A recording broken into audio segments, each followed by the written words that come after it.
So you get to the end of a fat loss phase, and now what? This is where we need to go into a reverse diet. So often, people will get to the end of a fat loss phase and then just sort of go off plan, lose their non-negotiables, lose the structure that they had, and then very quickly end up having to diet again. And this is what we really want to avoid. If we do a reverse diet correctly, not only will you be able to maintain a lot of the condition that you've managed to achieve, you will also be able to build your calories up to a very, very nice point where you have lots of flexibility, you can enjoy food, but you aren't piling on the weight that you had on before the fat loss phase.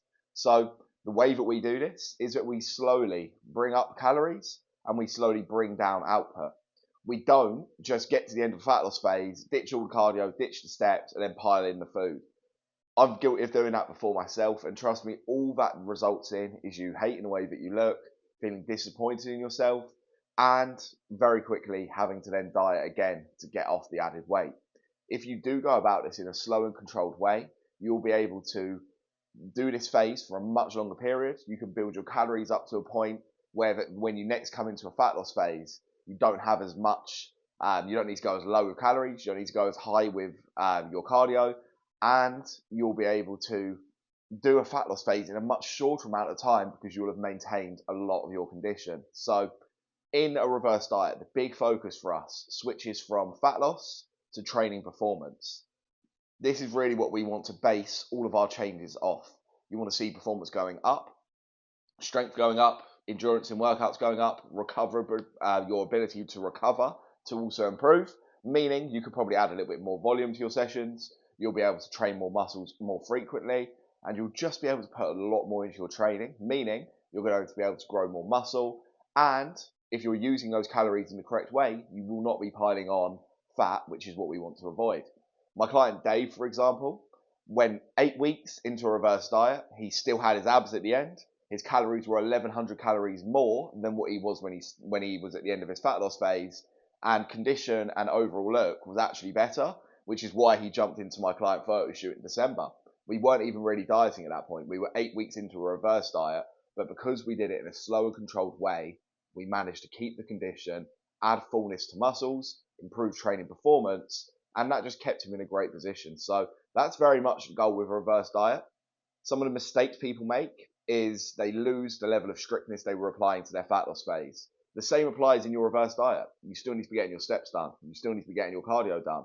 You still want to make adaptations for any time that you're eating off plan. If you're going out for a meal with the missus, you're going out with your friends, you still want to make sure you're within your calorie total, which of course will be higher in a reverse diet, meaning you have got room for greater flexibility.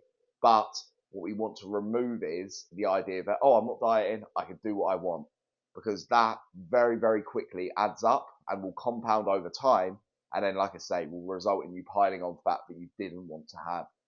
So a reverse diet, when done correctly, you maintain your condition, you build your calories up nice and slowly as you go along, you reduce your output nice and slowly as you go along, and that will then tee you up to be in the best possible position for that next time that you want to get properly lean. So often people mess it up.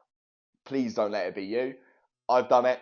That's why I'm now here telling you guys how to do it correctly, because I've been there before. After I competed a couple of years ago, I piled on 8 kilo in the first week, and then that just compounded, and then very quickly, within a few months, it looked like I hadn't dieted in years, and then I needed to go into a fat loss phase again.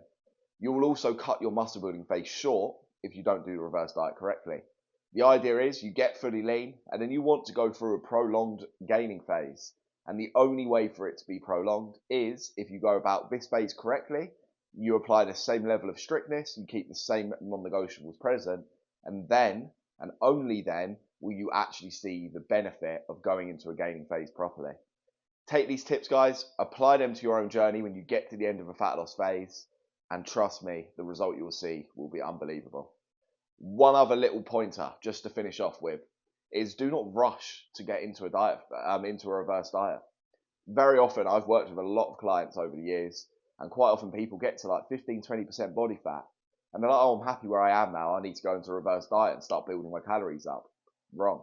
Again, if your body is holding fat, going into a reverse diet and piling extra food on is not going to do you any favors. If there's fat cells there, the food will attach to those, you'll put fat on a lot quicker.